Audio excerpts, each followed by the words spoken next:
দেখো হোটেলের নিচ থেকেই হরিদ্বারের বাস যাচ্ছে, মোটামুটি ডিস্টেন্স 40 কিলোমিটার। এখানে এসে শেয়ার পেয়ে গেছি, আবার সেই পেছনের সিট। বদ্রীনাথজিকে নিয়ে এসে এই পাণ্ডুকেশ্বর এখানেই একটা মন্দিরে রাখা হয়। এসে পৌঁছলাম বদ্রীনাথ। তো ফাইনালি একটা রুম পেয়েছি, দারুণ সুন্দর অলকানন্দা নদী। দেখো কত স্পিড জানি না, কিন্তু 5G দেখাচ্ছে। এখানে একটা জায়গায় লাঙ্গার চলছিল, ওখানে পুরি আর সবজি খেলাম। ফার্স্ট ভিলেজ অফ ইন্ডিয়া মানা ভিলেজ। বলা হয় পাণ্ডবরা এই রাস্তা দিয়েই স্বর্গে গমন করেছিলেন। এইদিকে দেখা যাচ্ছে সরস্বতী নদী। হিন্দুস্তান কি প্রথম চায় কি দোকান। কোথা থেকে লাইনের ব্যবস্থা শুরু হয়েছে দেখো। দেখো দেখো সব লোক এখন থেকে লাইন দিয়ে রেখে দিয়েছে। कर्पूर गौरम करुणावतारम संसार सारम भुजगेन्द्रहारम सदा वसन्तं हृदयारविन्दे भवं भवानी सहितं नमामि। कर्पूर गौरम करुणावतारम संसार सारम भुजगेन्द्रहारम सदा वसन्तं हृदयारविन्दे भवं भवानी सहितं नमामि। कर्पूर गौरम करुणावतारम संसार सारं भुजगेन्द्रहारं सदा वसन्तं हृदया। হ্যালো বন্ধুরা, welcome to Rider Escape YouTube channel. আজ 3 মে আর এখন সময় সকাল 7:18। আমি এখন রয়েছি রুদ্রপ্রয়াগে। এখান থেকে আমাদের জার্নি হবে আজকে বদ্রীনাথের উদ্দেশ্যে। এখান থেকে যা শুনলাম বাস শেয়ার গাড়ি সব অ্যাভেলেবেল, আমরা পেয়ে যাব। একবারে এখান থেকে সোজা চেষ্টা করব বদ্রীনাথের ডাইরেক্ট কিছু ধরার। আদারওয়াইজ যদি না পাই তাহলে হয়তো আমাদের যোশীমঠ হয়ে ব্রেক করে যেতে হতে পারে। তো এইটা হচ্ছে আমার রুম, যেখানে আমি কালকে রাত্রিরে ছিলাম। হোটেল সন্দীপ, বেশ ভালো, রুমটাও বেশ ভালো, জল টল সব পরিষ্কার পরিচ্ছন্ন। এছাড়াও এরা কিন্তু এখানে জল নর্মাল দিচ্ছে, মানে ওই কিনতে হবে না। গিজার রয়েছে, গরম জল পাওয়া যাচ্ছে, ভালো। তবে হ্যাঁ, একটাই অসুবিধে বলতে পারো, সেটা হচ্ছে এই রাস্তার আওয়াজ। কন্টিনিউ সারাতির ধরে এই লরি যাচ্ছে, তার একটা মোটামুটি আওয়াজ তোমরা পাবে। দেখেছো আওয়াজটা? এটা হচ্ছে বাসের আওয়াজ। আমাদের নিচেই বাস স্ট্যান্ড রয়েছে, ইনফ্যাক্ট শেয়ার গাড়িরও স্ট্যান্ড রয়েছে।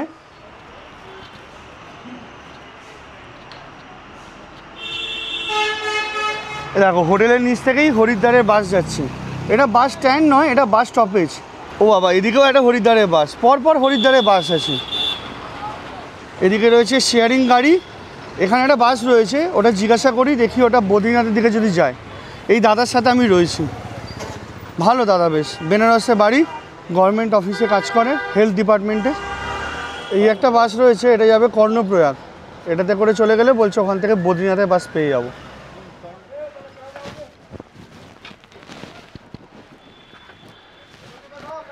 यहाँ पे बैठ सकते हैं सर जी? सर जी यहाँ पे बैठ सकते हैं? এই বাসে করে আমরা যাব, 70 টাকা ভাড়া। ওখান থেকে আমরা যাব যোশীমঠ, যোশীমঠ থেকে যাব বদ্রীনাথ।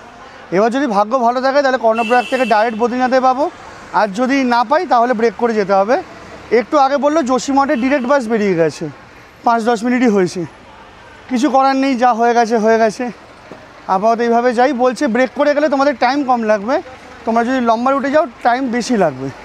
এটা 2x2 কনফিগারেশনের বাস, সিটগুলো বেশ আরামদায়ক। যদি আমি সামনে এখানে বসেছি ভেতরে ক্যাবিনে, আর এখানে ব্যাগ রাখার জায়গাগুলো বেশ বড় বড় আছে। আমাদের এখান থেকে বদ্রীনাথ ধামের দূরত্ব হচ্ছে 150 কিলোমিটার, আর এখন বাজে হচ্ছে 7:36। আমাদের বাস ছাড়লো।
वासुदेवाय। চলো 8:47 এসে পৌঁছলাম কর্ণপ্রয়াগ। এবার এখান থেকে বলছি এই শেয়ার গাড়িগুলো যাবে, আগে জেনে তোমাদেরকে বলছি। এখান থেকে ঋষিকেশ 171 কিলোমিটার, শ্রীনগর 66 কিলোমিটার।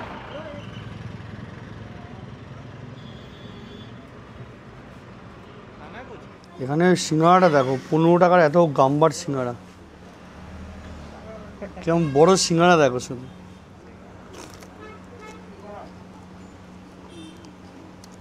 খেতে ভালো কিন্তু ঠান্ডা। এখনও পর্যন্ত গাড়ি বা কিছু পাইনি। একটা দোকান থেকে খাবার খেলাম, ম্যাগি 50 টাকা, দুটো বেসনের লাড্ডু নিয়েছিলাম, অত বড় বড় লাড্ডু 10 টাকা করে, 20 টাকা। এবার দেখি, এবার এখানে শেয়ার গাড়ির লাইনে দাঁড়াবো, যদি শেয়ার গাড়ি পাই। বলছে এখান থেকে যেতে হবে চামোলি, ওখান থেকে जोशीमठ, ওখান থেকে তারপরে বদ্রীনাথ। अभी आप जो जल्दीबाजी दौड़े हैं, वो फायदा नहीं हो रहा है। তো ফাইনালি একটা গাড়ি পেয়ে গেছি, এখান থেকে আমরা যাব চামোলি। মোটামুটি ডিস্টেন্স 40 কিলোমিটার, 100 টাকা ভাড়া নেবে বললো। এই মাঝে সিট পেয়েছি। 9:55 আমরা ছাড়লাম কর্ণপ্রয়াগ থেকে।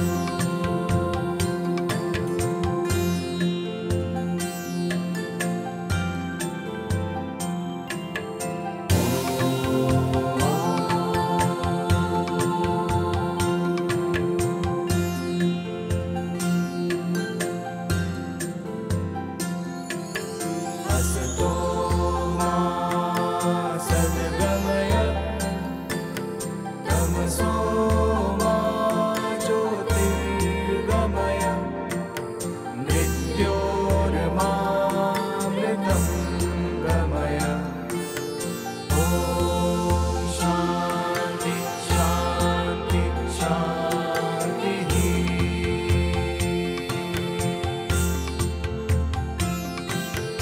असतो मा सद्गमय, तमसो मा ज्योतिर्गमय, मृत्योर्मामृतं गमय। 10:47 এসে পৌঁছলাম চামোলি। এবার এখান থেকে আবার পরের গাড়ি বা বাস ধরতে হবে। शेयरिंग गाड़ी देखे जोशीमठ का? बस से पता चला फिर बैठने का जगह ही नहीं मिलेगा, टाइम वेस्ट हो गया। यहाँ से जोशीमठ का भाड़ा कितना होता है शेयरिंग पे? 150। कहाँ से मिलेगा? सामने सर जी जोशीमठ, वो ऊपर वाला। Thank you. यहाँ से गोपेश्वर जाता है, এই দিকের গাড়িগুলো গোপেশ্বর যায়, আর जोशीमठের গাড়ি ওই ওপর দিক থেকে পাওয়া যাবে। ডাইরেক্ট বাস পেলে ভালো হতো, কিন্তু বলছে সিট পাওয়া যাবে না, ওটাই গন্ডগোল। মোটামুটি 150 কিলোমিটার, 5 থেকে 6 ঘন্টা মিনিমাম লাগবে। সেটাই, অতটা রাস্তা দাঁড়িয়ে করাটা মুশকিল। চলো, এখানে এসে শেয়ার পেয়ে গেছি, আবার সেই পেছনের সিট, 500 টাকা ডাইরেক্ট বদ্রীনাথ। जोशीमठ আর নামতে হবে না।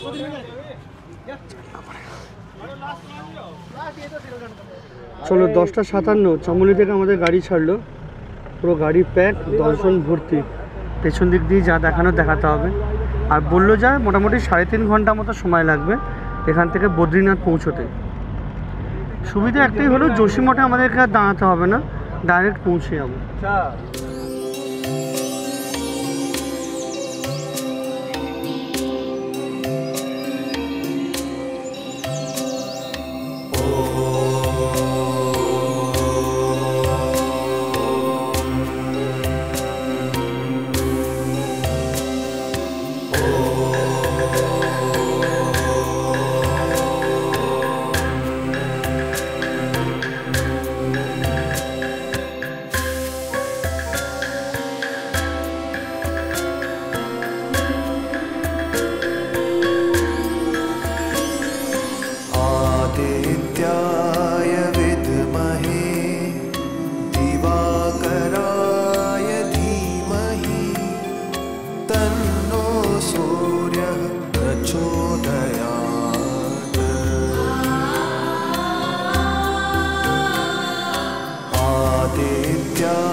এখন বাজে 1:28, আমরা এসে পৌঁছলাম পাণ্ডুকেশ্বর। এখান থেকে বদ্রীনাথ এখনও মোটামুটি 25 কিলোমিটার মতো বাকি। শীতকালীন সময়ে যখন বদ্রীনাথ মন্দিরের ওখানে বরফ পড়ে বা প্রবল ঠান্ডা হয়, তখন বদ্রীনাথজিকে নিয়ে এসে এই পাণ্ডুকেশ্বরে এখানেই একটা মন্দিরে রাখা হয়। মন্দিরটা এমনি দেখতে পেয়েছি, ভিডিওতে ক্যাপচার করতে পারিনি, আর একটু দূরে। আমার ড্রাইভার দাদা বললো ওখানে যাওয়ার সময় হবে না, সেজন্য যাওয়াটা পসিবল না। তোমরা যদি আসো রিজার্ভ গাড়ি করে বা স্কুটি করে, বাইকে করে, তাহলে ওখানে দেখতে পারো। এবার এখানে বৃষ্টি শুরু হয়েছে, এখানে এখন চা খাবো, চা খেয়ে বেরিয়ে যাবো। আর জার্নি যদি বলি ভালো, রাস্তা চওড়া, কোনো অসুবিধে নেই। আজকে গা গোলানো ব্যাপারগুলো আজকে একদমই হচ্ছে না। চাটা ভালো পেয়েছে, 20 টাকা করে নিচ্ছে, তবে একটা ভালো জিনিস কাপে এরকমভাবে দিচ্ছে। বড় হোটেল বা রেস্টুরেন্টও বলতে পারো, এখানে থাকার জায়গাও আছে, খাওয়ার জায়গাও রয়েছে, কিন্তু ব্যবহার খুব একটা ভালো না। আমি কি জিজ্ঞাসা করলাম ইউপিআই হবে, না না না ক্যাশ। ঠিক আছে, ভালো কথা। আর আমাদের গাড়িতে বাকি সব লোক বললো যে এখানে খাবো না, উপরে খাবো। আমার খুব খিদে পেয়েছিল, এখন থেকে ওরা খেতে বসে গেছে। এই চা খেলাম, এখন আর খাবার খেয়ে লাভ নেই, একবারে উপরে গিয়ে দেখা যাবে। আগে রুম নিই, তারপরে খাবার খেয়ে চেষ্টা করবো আজকেই মানা ভিলেজ যেতে। তাহলে কালকে সকালবেলা বদ্রী বিশালের দর্শন করে আমরা নেমে যাবো রুদ্রপ্রয়াগের দিকে। তাহলে পরশুদিন আরামসে সোনপ্রয়াগ পৌঁছে যাবো।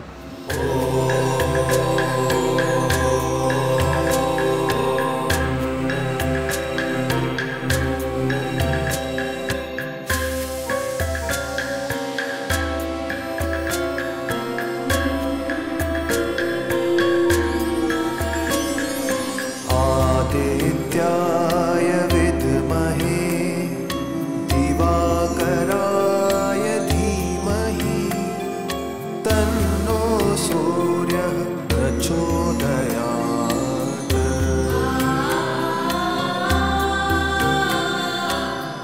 आदित्याय विद्महे दिवाकराय धीमहि तन्नो सूर्यः प्रचोदयात्।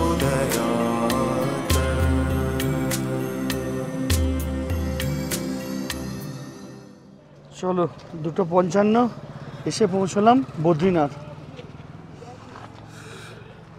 দারুণ লাগছে, বেশিক্ষণ লাগেনি, বেশ আরাম করেই চলে এলাম। তবে হ্যাঁ, পেছনে লাস্টের দিকটা একটুখানি গা গোলাচ্ছিল, মেনলি যেহেতু উঁচুতে উঠছিল, ওই ডিজেলের যে গন্ধটা হয় সেইটাতে একটুখানি মাথা ধরে গেছিলো।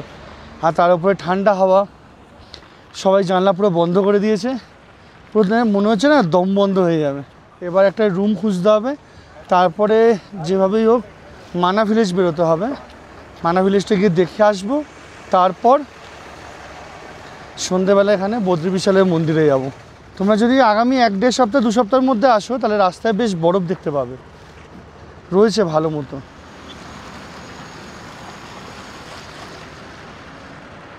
এইদিকে পুরো কাদা হয়ে রয়েছে।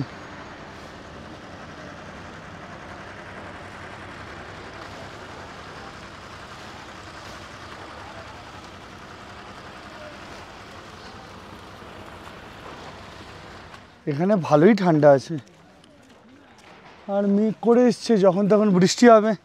রাস্তায় আসবার সময় ফোঁটা ফোঁটা পড়ছিল। তবে কনস্ট্রাকশনের কাজ প্রচুর হচ্ছে এখানে, জায়গায় জায়গায় রাস্তা চওড়া করার কাজ বা বিভিন্ন জিনিস তৈরি হচ্ছে। দেখা যায় এখানে রুম পাবো কি না, ওটা হচ্ছে একটা বড় কথা, আর পেলেও কত টাকা লাগবে।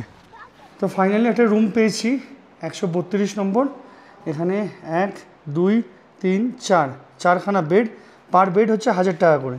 আজকে এদের প্রথম দিন, আর আমরা প্রথম কাস্টমার বলে 700 টাকা করে পার বেড, 1400 টাকা হয়। এবার আমরা পুরো ঘরটা নিয়েছি বলে 1500 টাকায় প্রথম দিন ডিসকাউন্টে দিয়ে দিয়েছে, না হলে এটা কিন্তু 2500 থেকে 3000 টাকা কমে হয় না, মানে পুরো রুম। এদিকে বাথরুম যেমন থাকে, এখানে বেসিন, এদিকে বালতি, কোমর, আর এখানে গিজার রয়েছে। আর এদিকে দারুণ সুন্দর অলকানন্দা নদী, দেখো ভিউটা খুব ভালো। এই ব্যালকনিটা কমন, মানে এরকম পুরো লম্বা ব্যালকনি, প্রত্যেকটা রুম থেকে বেরিয়ে অ্যাক্সেস করা যাবে। একদম নতুন, নিচে এখনও রঙের কাজ হচ্ছে, প্লাস ওই গোছানো গাছানো চলছে পুরো। নামটা আমার খেয়াল নেই, তোমরা হয়তো অলরেডি দেখে নিয়েছো, প্লাস আমি তলায় লিখে দিচ্ছি আর এনাদের কন্ট্যাক্ট নাম্বারও দিয়ে দিচ্ছি। তো ভালো পেয়ে গেছি, মানে অনেক কম দামে পেয়ে গেছি। বলছে প্রথম দিন আমরা প্রথম কাস্টমার, প্লাস কালকে কপাট খুলবে, সেই জন্য আজকে ডিসকাউন্ট দিয়ে দিয়েছি। বললাম ভালো কথা, খুবই ভালো কথা। আর মন্দির হচ্ছে আমাদের ঠিক এই সাইডে, মোটামুটি এখান থেকে 200-250 মিটার মতো মন্দির। আর এখান থেকে মানা ভিলেজ হচ্ছে অ্যাপ্রক্সিমেটলি 3 থেকে 4 কিলোমিটার। এই যে লোকেশানটা যদি বলি, এটা হচ্ছে মানা বাস স্ট্যান্ড পার্কিং, এই জায়গাটার লোকেশান। এখানে এসে তোমরা কথা বলতে পারো, ফোন করে আসতে পারো, যেটা তোমাদের সুবিধা হয়। আর এসেই যেটা আমি নোটিস করলাম, এখানে কিন্তু এয়ারটেল জিও দুটোরই 5G রয়েছে। কত স্পিড জানি না, কিন্তু 5G দেখাচ্ছে। তবে জায়গাটা না দারুণ সুন্দর, ঠান্ডা আছে, রাত্রিরে হয়তো খুবই বেশি ঠান্ডা হবে, কিন্তু ভালো, বেশ ভালো। আর আমি আর ওই দাদাই রয়েছি, যার সাথে আমি রুদ্রপ্রয়াগে কালকে রাত্রিরে ছিলাম। আজকের দিনটা থাকবো, থেকে কালকে সকালে কপাট খোলার পর দর্শন করে এখান থেকে আমি বেরিয়ে যাব সোনপ্রয়াগের পথে। জানি না কোথায় থাকবো রাত্রিরে, সম্ভবত রুদ্রপ্রয়াগেই থাকতে হবে। আর দাদা কালকে এখান থেকে বেরিয়ে রওনা দেবে হরিদ্বার বা ঋষিকেশের দিকে। এই যে আজকে চলে এসেছি না, মানে ডিসিশানটা দারুণ ছিল। হঠাৎ করে জানি না কেন মনে হলো দাদা যাচ্ছে বদ্রীনাথ, আমিও চলে যাই, হয়তো এটাই ভগবানের ইচ্ছে ছিল, জানি না। চলো এবার একটুখানি মুখে চোখে জল দিই, তারপরে বেরোই মানা ভিলেজের উদ্দেশ্যে। তারপর এসে তোমাদেরকে সন্ধেবেলার মন্দিরের যে আশেপাশের পরিবেশ, মন্দিরটা কীরমভাবে সাজানো হয়েছে বা আলো দিয়ে মন্দিরটা কতটা সাজানো হয়েছে, সেগুলো সব তোমাদেরকে দেখাবো। একটুখানি ফ্রেশ হইনি আগে। এটা হচ্ছে মানা পার্কিং বা মানা বাস স্ট্যান্ড। এখান থেকে এই যে জায়গাটা দেখছো, এখানে লঙ্গর খাওয়াচ্ছে এই জায়গাটা আজকের দিনের জন্য, যেহেতু এখনও কপাট খোলেনি। আর এখান থেকে টোকেন পাওয়া যায়। আর এই যে রাস্তাটা নেমে যাচ্ছে এখান থেকে, এই রাস্তাটা দিয়ে মন্দিরের দিকে যাওয়া যাবে। আর আমাদের হোটেল বা আমরা যেখানে রয়েছি, এই যেটা দেখছো, জুম করে দেখাই, এইটা তার ঠিক উল্টো দিকে, এই সাইডটাতে। এখানে যে ইনফরমেশান পেলাম, কালকে ভোর 3:30 থেকে টোকেন দেওয়া হবে, তারপরে 6:30টার সময় কপাট খুলবে, তারপর আমরা দর্শন করতে পারবো। সোনপ্রয়াগের গাড়ির কথা জিজ্ঞাসা করলাম, বললো কাল থেকে ডাইরেক্ট বাসও চালু হবে, ডাইরেক্ট গাড়িও চালু হবে। যদিও আমার ডাউট লাগছে, কারণ এখানে প্রথম দিন থেকে সব কিছু হয় না, মোটামুটি 1-2 দিন পর থেকে হয়। তোমরা যখন আসবে তখন আশা করছি পেয়ে যাবে, কিন্তু মানে এখন প্রথমের দিকে একটুখানি গন্ডগোল চলছে। আর এখানে হোটেল ভাড়া কিন্তু মারাত্মক, 2000, 2500, 3000, যে যেমন পারছে সেরকম চাইছে। তাও এটা স্টার্টিংয়ের দিকে। এখানে একটা জায়গায় লাঙ্গার চলছিল, ওখানে পুরি আর সবজি খেলাম, তারপরে এখানে চা দিচ্ছে লাঙ্গারের মধ্যেই, সেই খেয়ে এবার একটা গাড়ি পেয়েছি। এখান থেকে 50 টাকা করে নেবে মানা ভিলেজ, আবার আসবার সময় 50। এবার গাড়িতে উঠি, দেখা যাক কতক্ষণ টাইম লাগে আর কি কি দেখতে পারি, সেটা হচ্ছে বড় কথা। কারণ মেঘ হয়ে আসছে, বৃষ্টি হয়ে গেলেই মুশকিল।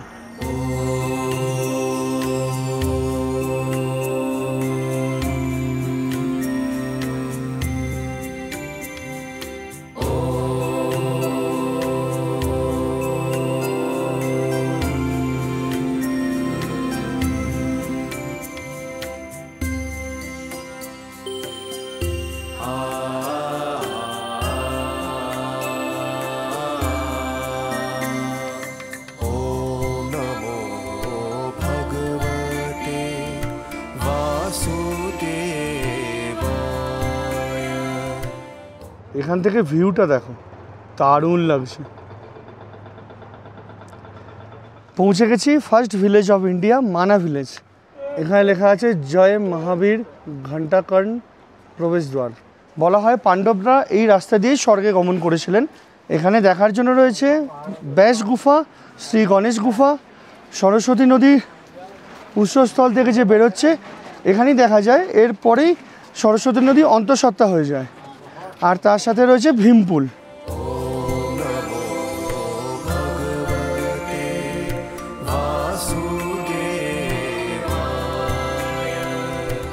এ দেখো, এখানে তোমরা চাইলে গাইডও নিতে পারো, যেগুলো বললাম, গণেশ গুফা, ব্যাস গুফা, ভীমপুল, সরস্বতী নদী, বসুধারা ওয়াটারফল। এটা বোধহয় 8 কিলোমিটার ট্রেকিং করতে হয় বসুধারা ওয়াটারফলের জন্য।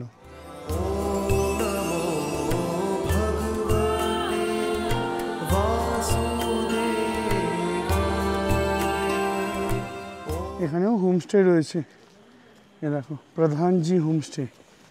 ভীমপুল, সরস্বতী ধাম আর কেশবপ্রয়াগ বাঁ দিকে, গণেশ গুফা, ব্যাস গুফা ডান দিকে। আগে বাঁ দিকেই যাই। ॐ नमो भगवते वासुदेवाय।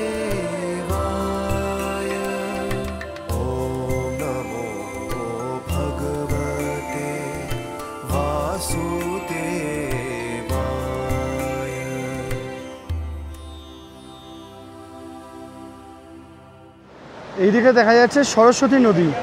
এই এখান থেকে প্রবল জলধারা নিচে পড়ছে, পড়ে এই জায়গাটা আসছে। তোমাদেরকে জুম করে যদি দেখাই, এ দেখো।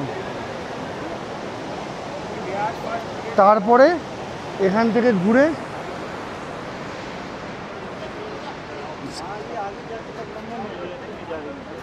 এদিক দিয়ে বয়ে বয়ে যাচ্ছে।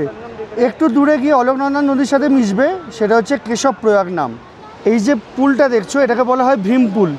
এখানে লেখা আছে স্বর্গে যাওয়ার সময় যখন এই সরস্বতী নদী পার করার কথা হয়েছে, তখন দ্রৌপদী এই নদী পার করতে পারেনি, সেই জন্য মহাবলী ভীম সে একটা বড় পাথর নিয়ে সেখানে রেখে একটা ব্রিজ মতো তৈরি করে বা পুল তৈরি করে, সেই থেকে এই নাম হয় ভীম পুল। এরকম মন্দিরের ঠিক পাশেই এখানে রয়েছে হিন্দুস্তান কি প্রথম চায় কি দোকান। আবার এখানে রয়েছে হিন্দুস্তান কি প্রথম চায় কি দোকান। এদিকেও হিন্দুস্তান কি প্রথম দোকান।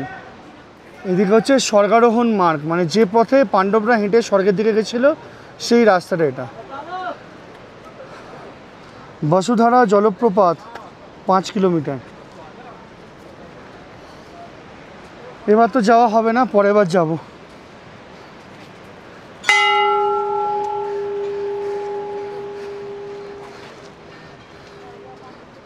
कर्पूर गौरम करुणावतारम संसार सारम भुजगेन्द्रहारम सदा वसन्तं हृदयारविन्दे भवं भवानी सहितं नमामि।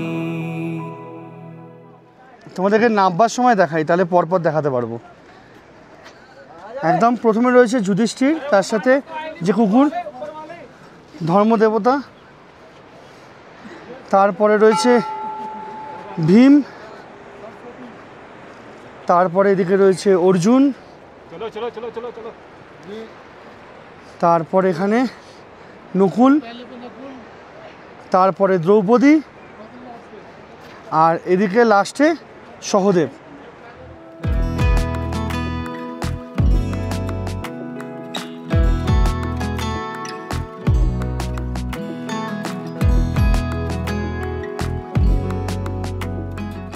তোমরা চাইলে এখান থেকে সরস্বতী নদীর জল কিনে নিয়ে যেতে পারো। कर्पूर गौरम करुणावतारम संसार सारम भुजगेन्द्रहारम सदा वसन्तं हृदयारविन्दे भवं भवानी सहितं नमामि। আমরা এসে পৌঁছলাম গণেশ গুফা, পুরাণ এবং মহাভারত का लेखन स्थल শ্রী গণেশ গুফা।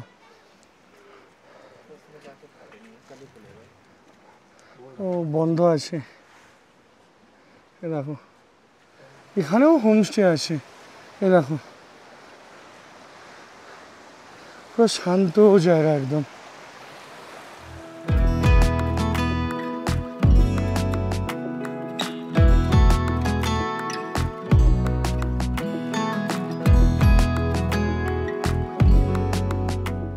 অবশেষে চড়াই শেষ করে আমরা পৌঁছলাম বেদব্যাস গুফা। এই চড়াইটা একটুখানি স্টিফ আছে, মোটামুটি 1-1.5 কিলোমিটার হাঁটা হবে মানা ভিলেজের যে গেট ছিল সেখান থেকে পুরোটা ঘুরে আসতে। এই বেদব্যাস গুফাটা 2022 সালের হিসাব অনুযায়ী 5330 বছরের পুরনো। ভেতরটা ঠান্ডা, একটা আলাদা রকমের শান্তি রয়েছে ভেতরে। ভেতরে ফটোগ্রাফি অ্যালাউ নয়, বাইরে থেকে তোমরা ছবি তুলতে পারো, সবাই তুলছেও। আমার সাথে যে রয়েছিল সে বলছিল যাওয়ার দরকার নেই, গিয়ে কি করব, গিয়ে এরকম একটা ভালো জায়গা দেখতে পেলাম। আগে এই গ্রামকে বলা হতো লাস্ট ভিলেজ অফ ইন্ডিয়া, কিন্তু এখন পার্সপেক্টিভ চেঞ্জ হয়েছে, এখন বলা হয় first village of India. Technically যদি দেখো, যখন বাইরে থেকে কেউ আসবে, এটাই তো প্রথম গ্রাম। এই দূরে একটা ওয়াটারফলস দেখা যাচ্ছে, এটাই বোধহয় বসুধারা ওয়াটারফলস হবে, দেখো। তবে রাস্তাটার সিনিক বিউটি খুব ভালো, দারুণ সুন্দর। তোমরা যদি একটু রিল্যাক্সভাবে 3-4 দিন কাটাতে চাও তাহলে এখানে অতি অবশ্যই এসো, ভালো লাগবে। সম্ভবত এই জায়গাটাকে কেশব প্রয়াগ বলে, কারণ এইটা সরস্বতী নদী, এখানকার লোকাল লোক যা বলছে, আর ওদিক থেকে আসছে অলোকনন্দা। যদি আমি শিওর না, কারণ ওই যে সামনে বোট ছিল, সেই বোট হিসাবে এই দিকে হচ্ছে কেশব প্রয়াগ।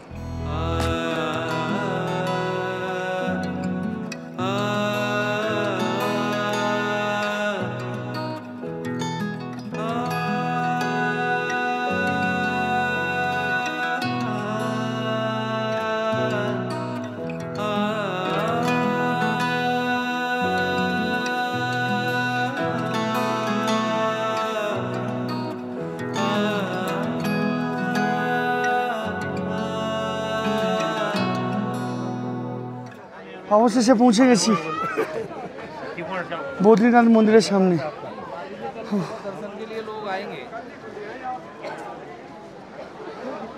দারুণভাবে সাজানো হয়েছে, দেখো দারুণ লাগছে। এটা হচ্ছে বাবা বদ্রী বিশালের মন্দির, ঠিক সামনে এই ব্রিজ রয়েছে, একদম সোজাসুজি গেলে মন্দির। কিন্তু কালকে যেহেতু কপাট খোলা হবে আর এখন যেহেতু ভিড় হবে, সেই জন্য লাইনের ব্যবস্থা অন্যরকম। এই যে জাংশনটা দেখছো, এদিক থেকে চলে গেলে ওই ব্রিজটার দিকে, আর এদিক থেকে নেমে আসতে হবে, নেমে এসে এদিক দিয়ে যেতে হবে। বাপরে একবার দেখো শুধু কোথা থেকে লাইনের ব্যবস্থা শুরু হয়েছে। দেখো দেখো ঘুরে ঘুরে ঘুরে ঘুরে আসছে, ঘুরে তারপর এখানে মন্দিরের দিকে যাচ্ছে। চলো আপাতত এদিক দিয়ে যাই, ব্যবস্থাটা দেখে আসি। নিচে দিয়ে বইছে অলকানন্দা নদী। এই মধ্যখানে এই যে শিলাটা আছে দেখো, যেন মনে হচ্ছে একটা আঙুল। এখানে টয়লেটের ফেসিলিটিও রয়েছে। কালকে এখানেই লাইন দিতে হবে, প্রচুর বড় এটা। দেখা যাক এখন কোথা থেকে ঢোকা যায়।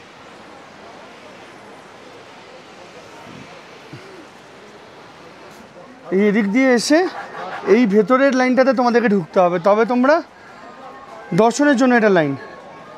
আর এই যে বাইরেটা নর্মাল হাঁটার রাস্তা, মধ্যখানে গেট করা আছে। মানে ধরো আমরা হাঁটছি আর ওইদিকে লাইন ফাঁকা, তাহলে এরকম গেট আছে, এখান থেকে আমি ঢুকে যেতে পারবো।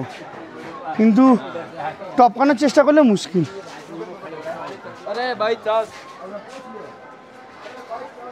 আর লাইনটাও ঠিক ততটাই চওড়া যতটা একটা মানুষের জন্য লাগে। আসছেই লাইন লাগবে, বাপরে আসছেই लाइन में लगे। और सुबह तक लग रहे हैं, रात भर यहीं है। रात भर यहीं पे? ये हमारा घर है। ओह बाप रे, बहुत है ना। हाँ দেখো সব লোক এখন থেকে লাইন দিয়ে রেখে দিয়েছে। আমার তো ভয় লাগছে কালকে আদৌ দর্শন হবে কিনা। कर्पूर गौरम करुणावतारम संसार सारम भुजगेन्द्रहारम सदा वसन्तं हृदयारविन्दे भवं भवानी सहितं नमामि।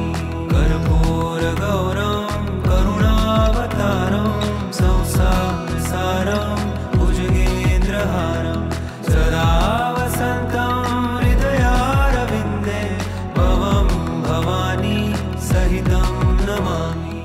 তোমরা যদি তপ্তকুণ্ডে চান করতে চাও তাহলে এইখানে মন্দির, তার নিচেই তপ্তকুণ্ড। এ দেখো এখানে রয়েছে, তোমরা চান করতে পারবে।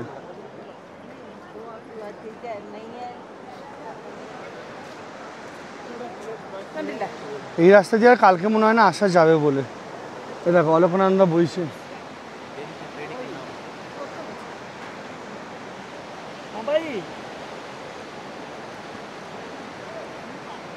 চলো এখন বাজে 6:59, 7টা বাজবে। এবার যাব সোজা হোটেল, একটু গিয়ে রেস্ট নেবো। আর এখানে যা দেখছি মানুষজন তো এখন থেকেই লাইন লাগিয়ে দিয়েছে। মানে কালকে কি হবে, কখন দর্শন হবে আমি জানি না, তবে দর্শন করেই যাব এটুকুনি আমি বলতে পারি।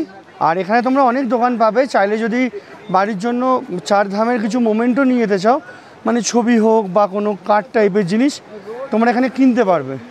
আর এখানে অনেক আশ্রম রয়েছে, আমি যদি পারি তোমাদের কালকে কিছু তুলে দেখাবো, নাম্বার শেয়ার করার চেষ্টা করব। তো আজকের মতো ভিডিওটা বদ্রী বিশালের মন্দিরের সামনেই শেষ করি। যদি তোমাদের ভিডিওটা ভালো লাগে তাহলে লাইক করো, শেয়ার করো, চ্যানেলটাকে সাবস্ক্রাইব করে নিও। যদি তোমাদের কোনো মন্তব্য থাকে বা প্রশ্ন থাকে অতি অবশ্যই কমেন্টে জানাবে। আর যদি ভিডিওটা ভালো না লাগে তাহলে ডিসলাইক করতে পারো, কোনো অসুবিধে নেই। আজকের মতো এটুকুনি, দেখা হবে পরের ভিডিওতে। বাই।